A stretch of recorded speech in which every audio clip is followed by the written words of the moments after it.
How to factory reset Windows 11. Hey everyone, welcome back to the channel. In today's video, I will show you how to format Windows 11 very easily.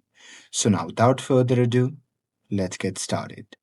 So here, first thing first, simply press Windows plus I to open the settings.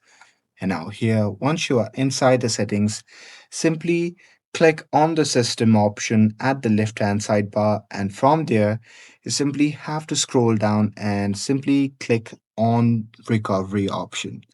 And now here under recovery, simply find reset this PC option, and just beside this PC, they simply have to click on reset PC button, and once you click on it, a pop-up menu will appear.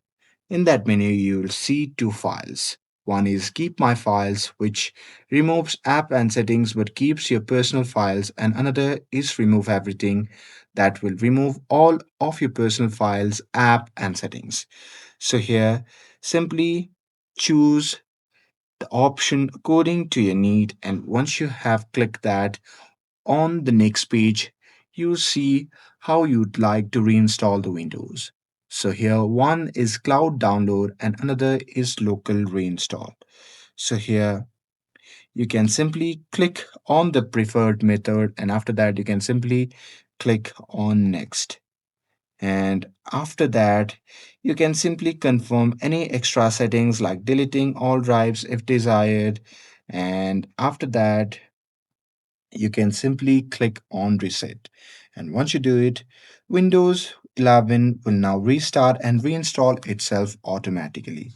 And the reset may take 20 to 45 minutes depending on your system. And after that, your laptop will restart several times, and after completions, you'll see the Windows 11 setup screen. So there you can simply set up by following the prompts, and that's it. That's how you can format the Windows 11 easily. And with this, if you found this video helpful, then don't forget to like, share, and subscribe to get updated for more videos. Thanks for watching, and I'll see you in the next video.